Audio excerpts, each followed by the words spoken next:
Well, the point is that almost everywhere is not safe anymore. But Kaduna incident is something that we really need to look into. In fact, before I was taken in, one of the things I posted on my Facebook concerning Kaduna killings that if I'm today the president of Nigeria, one of the things I will do is to ensure that those who are really constituting, that risk, killings of people in Kaduna, I will ensure that the military rule them out. The way the president tackled the issue of IPOB in the East. I mean, he sent military and it was tackled. So why is it that this Kaduna killings are continued and we seem as if we're incapable of handling it? There is some level of incapacity being deciphered. I don't know whether you notice it. And so what is going on that these guys will come and kill and then go back and then come back and kill again and go back and nothing is happening to them and others. So something has to be done that is more drastic in order to stop that killing, because the government is sovereign. The government has all the capacity.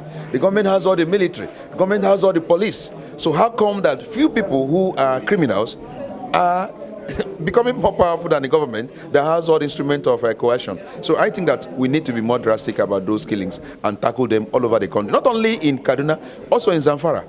Also all over the country, especially also in the North Central, where we are also, we are hearing the news of people being killed virtually on daily basis, and most of them are underreported. There is a systemic failure. We cannot run away from that. In terms of both the security and the leadership.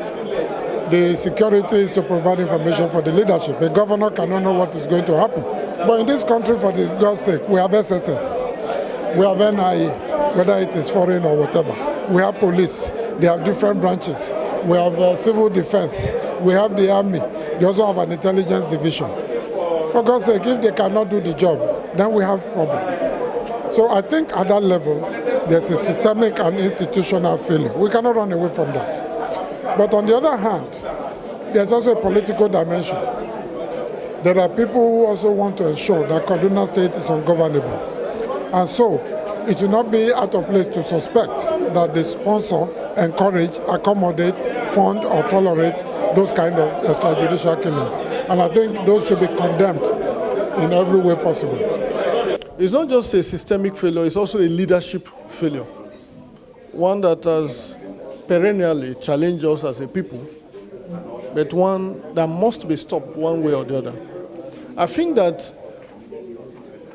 at the end of the day, we're likely going to cite some state actors for war crimes and crimes against humanity, because the scale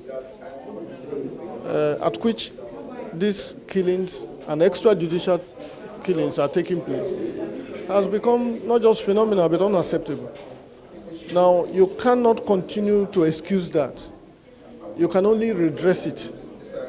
And it doesn't just come just by wishing that. It comes by the kind of conscientization, the way we are organizing, building partnership across boards, and then calibrating our forces in such a way that we can reclaim the space that we have all abandoned.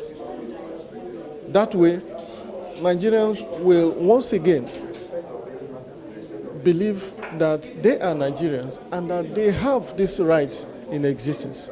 And of course, we take up cases in court, use them as test cases, and be able to serve as deterrents by seeking redress that will enable us to reduce the incidence of these killings.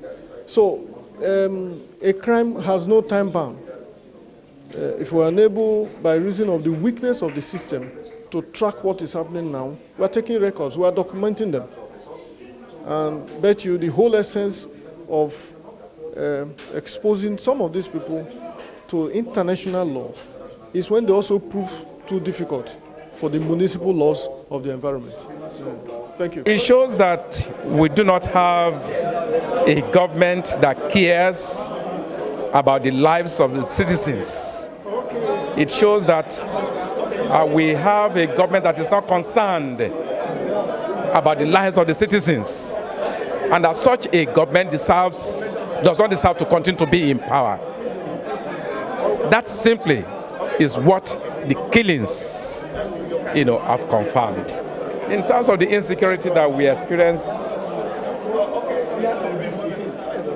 it shows that the government has failed the minimum test for the continued stay in power, the minimum test, the minimum constitutional test. Because Section 14(2)(d) of the Constitution provides that the primary purpose of government shall be with the welfare and security of the people. So where we live in a society as we experience today, in which there is gross insecurity, unprecedented insecurity, it means that government has failed the test of continuing to be in power. We do not have a government that deserves to be in power. And if our people were conscious, thousands and millions of people ought to be in the streets saying these characters in government should be sacked.